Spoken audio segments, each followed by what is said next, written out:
Here at Travelcaster, we pride ourselves on independent adventure, finding something that's a little bit different. So, is that possible in one of the most touristy places in Europe?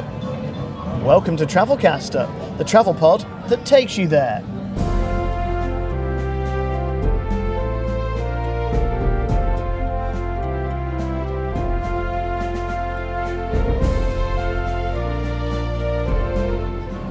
And in this season, we're heading to Portugal, a two-centre holiday, firstly based in the Algarve before moving up to the capital, Lisbon. So join us on the journey.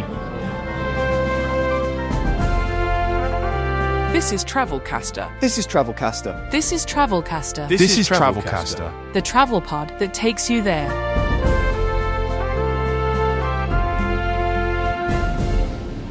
So for the start of this adventure, we've come to the Algarve, flying into Faro Airport, which is about a 3-hour flight from the UK. Many regional airports do services down here. And then from Faro, took a private transfer to here in Lagos, Lagos, not pronounced Lagos. And if you want to be clever about it, potentially pronounced Lagos, but we'll stick with Lagos for this because it's easier to get the continuity going. Now, Lagos is about a 1-hour drive from Faro Airport. You can get down here by train or by coach. You've got to get from the airport into Faro town for that. But as I say, I've opted for a private transfer just because I'm a bit tight for time and I prefer a personal service. It came in at about €85, which is a lot to spend on an airport transfer, but it is a 1-hour drive. Now, there is no shortage of accommodation here in Lagos, plenty of hotels and rentals. I'm actually renting an apartment from an old friend of mine who's got a holiday let down here. He's not giving me mates rates though, because he is running a business, not a charity. Let's check it out, shall we? Here we are, just behind the marina into the apartment.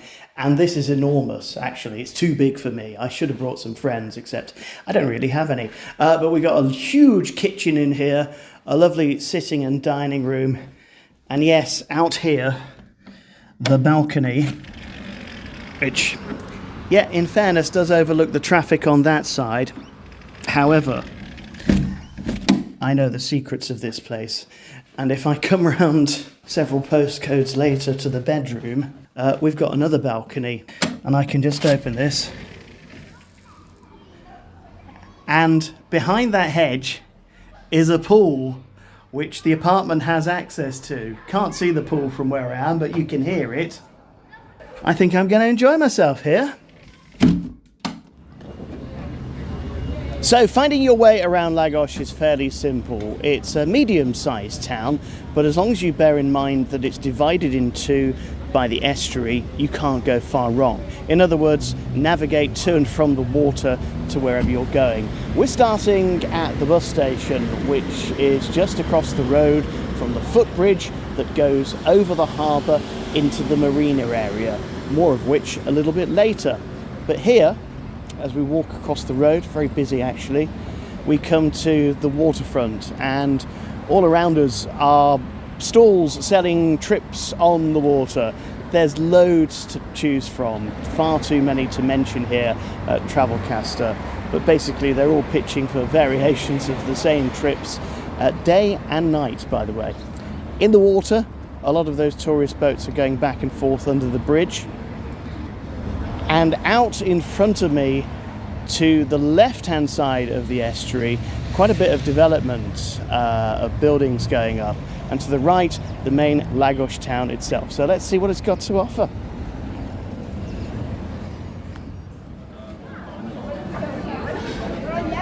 Now, many of the old town streets are pedestrianised, which makes it fairly safe to walk about. Although be careful underfoot, especially if it's been raining, because the streets are paved with these cobblestones and they're kind of polished marble, which make them extremely slippery after a downpour. And when it gets especially busy, you probably want to keep your valuables safely in a zipped up pocket or a bag that can't be snatched. There isn't too much crime here of any description, but it does get quite cramped and crowded. And almost everywhere there's someone playing a tune or two and asking for €1 in their hat.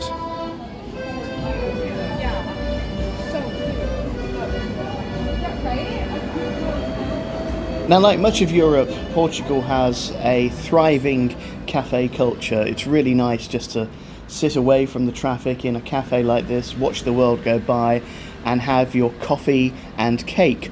Although here in Portugal, it's more likely to be a pastel de nata, which is, if you're unfamiliar, a round, flaky pastry filled with a delicious egg custard with a little bit of a crunch at the top because the egg custard is caramelized on top. A little bit like a creme brulee, but smaller and nicer. And also cheaper, because these pastels are sold absolutely everywhere. You'll often get one with your coffee as part of a deal. There are bakeries absolutely everywhere that are full of these delicious treats and variations of.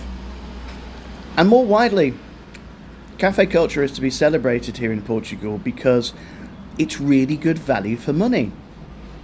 You will rarely pay more than €3 for a coffee unless you're in one of the really posh cafes. And away from towns like here in Lagos, if you go out to the villages, it's even cheaper. And yeah, as I say, there are touristy places that will charge you touristy prices, but there are so many choices around here that it's really easy to find somewhere that won't break the bank. Heroes of history, old and new, are celebrated throughout Lagos, like here in Placa Gilienes. You probably never heard of him, but they certainly have around here because he was a 15th century navigator, closely associated with the more famous Prince Henry the Navigator, who came from these parts. And this was the Portuguese age of discovery, where adventurers from this part of the world went south to Africa, to the Western Cape, discovering new lands and most likely preparing for future journeys there where they would probably colonize the places. Anyway, that's Gilienes. This is his square, and just across the square another modern day hero is celebrated. Pictures of Cristiano Ronaldo all over this establishment because this is the official Portuguese football store. You can buy yourself a replica top for €50 if you're so inclined.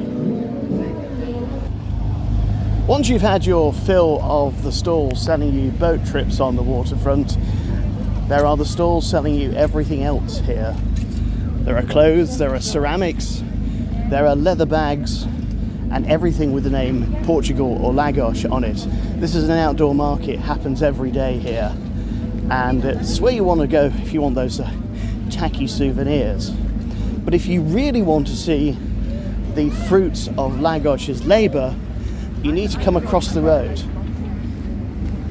to the big white building that has the date 1924 on it. Come this way. Because here, through the archway, is the municipal market.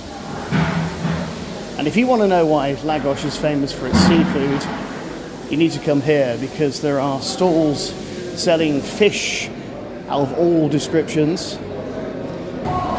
And like a lot of these public markets, it's on 2 levels. Downstairs for the seafood, and upstairs for the fruit and veg, regional wines, and general market produce. This is not the biggest municipal market I've been to on my travels, but it certainly looks, feels, and smells authentic. Well worth half an hour of your time to pick up some local delicacies. In the most popular destinations, you'll often find loads of tourist agencies trying to sell you day trips. But it's often much cheaper and more fun to use public transport if it's available. One tip is to use an online map on your phone, tapping the destination and see if there's a local bus, train or boat to take you there. In many places you can buy tickets online or use your contactless card on departure.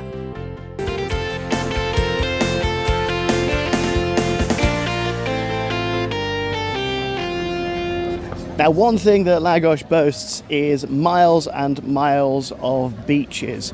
Right from one end to the other, right around the tip of the town, there are beaches for all occasions. And I've come out here to Porto de Mos at the western end of Lagos. And the beach today is filling up nicely at around about 11:30 in the morning, 12 o'clock.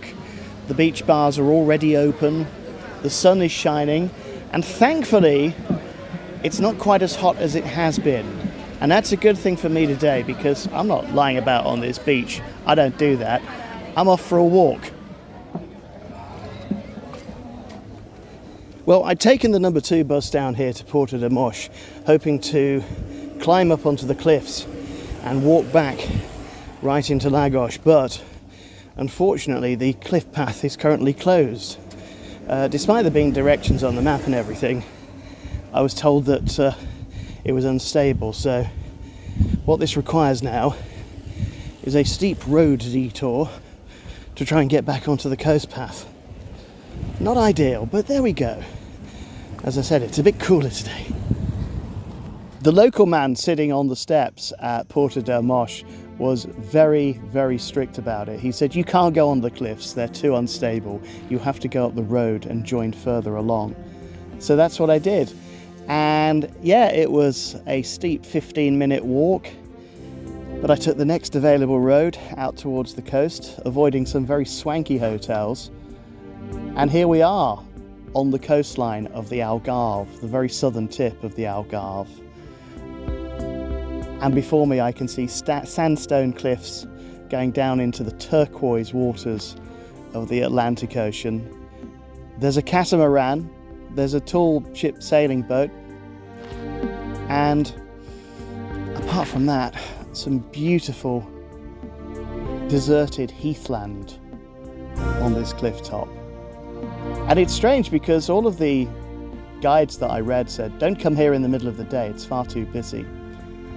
And yet looking around in the space of 2 kilometres, I can probably see a total of 20 people. And I've got this bit of the cliff all to myself, and it's free.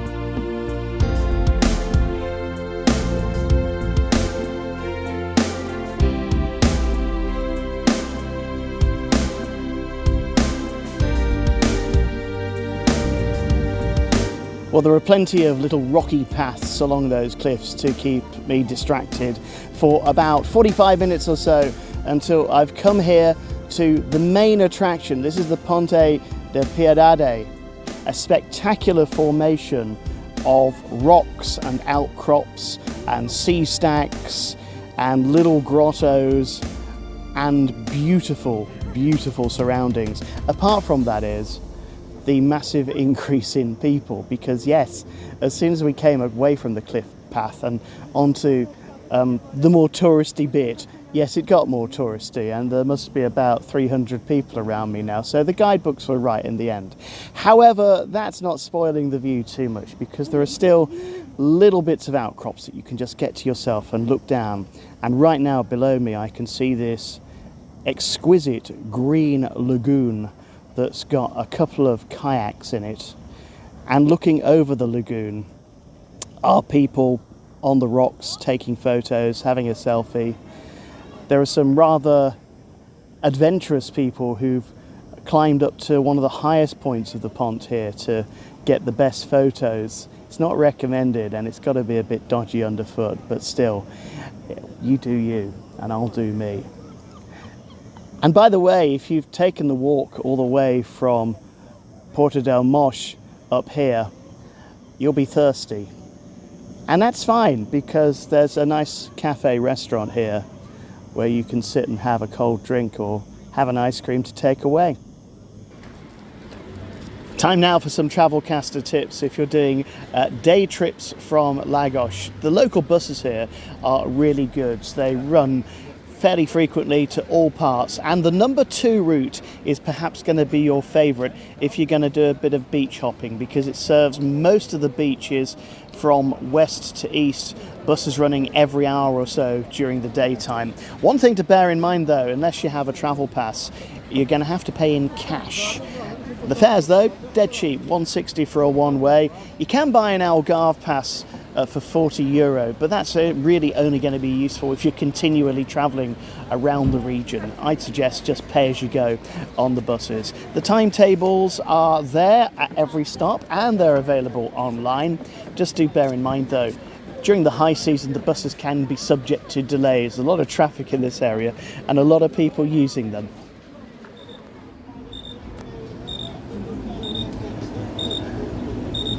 Now, if you're anywhere near the marina here, listen out for this sound from time to time. No, it's not a mosquito or a cicada.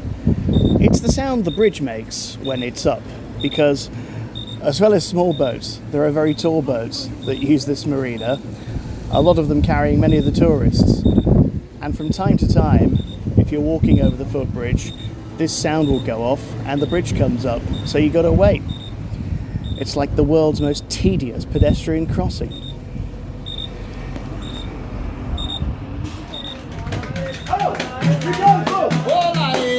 at Travelcaster, we like a bit of entertainment of an evening. And here in the centre of Lagos, in the old town, are 3 Brazilian dancers who are performing all kinds of acrobatics right in front of the restaurant. Right in front of the seat where I'm sitting. This is quite something. Somersaults, cartwheels, and other things that I have never been able to do.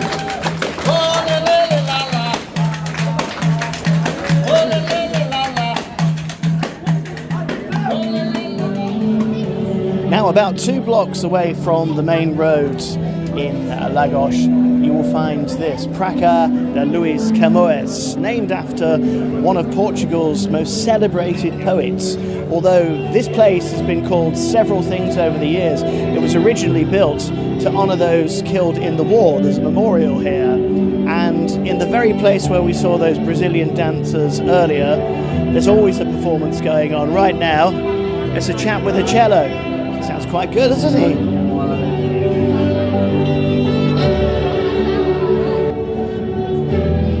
But away from the zombies, other tunes are available.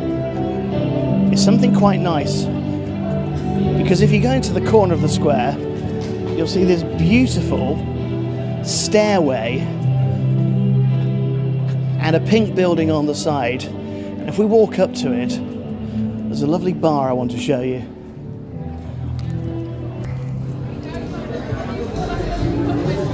Well, rats, the bar that I wanted to show you, the Star, halfway up that hill, was closed. But it doesn't matter in Lagos because it's never that far to the next one. So all you have to do if you get to the top of the hill is turn left, come down the street, and about halfway down you'll see some benches outside a very unassuming building. Right next to me is one of the most famous bakeries in Lagos.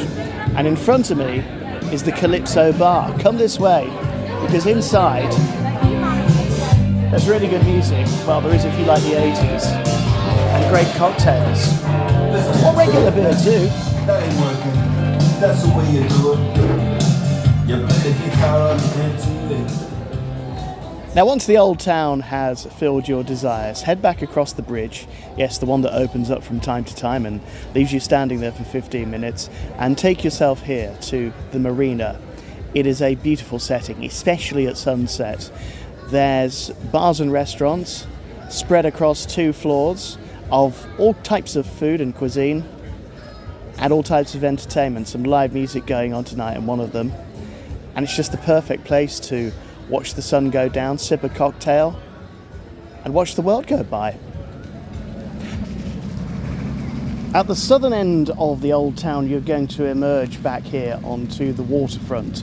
And as you do, do a 180 and look behind you, because you will see the remains of the Lagos city walls. Looks like a castle towering over the water here, but in fact it's the remains of the walls. If you go inside through this tunnel, you'll find that well, there's nothing at all, just houses.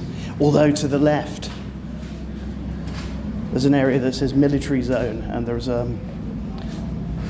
soldier guarding the entrance. Better not go in there. But here, just beyond the fortress, come down the steps and you'll find this lovely little beach. It's unregulated, which means there's nobody selling sunbeds or anything like that. Plenty of families having fun, having a dip in the sea, and it's just sheltered from the rest of the headland that goes further round. So beautiful swimming in this turquoise sea, and it's well marked out by a series of buoys, and they're important because the buoys are there to navigate the boats coming in and out of the estuary and the harbour behind me. And at the end of this seawall, which is completely open, accessible and free to walk along, I'm the only person here in the middle of the peak holiday season. And before me, as well as the seawall on one side and the beach behind me, is the Atlantic Ocean before me. There's nothing else between here and the west of Africa. It's a perfect place just to sit and watch the boats go by. Hello, boats. People waving at me there. Yes. What's that strange man doing with a microphone on the edge? They're wondering. What are they doing in those boats, is what I'm wondering. Now, although it's at the southern tip of the Algarve, Lagos is a great base from which to explore the wider region, and that's what we're going to be doing in the next episode. In the meantime, to find out how to get here and what to do when you arrive, head to travelcaster.blog, where you'll find all of the details, and subscribe to the podcast. Join us again soon for another episode of Travelcaster, the travel pod that takes you there.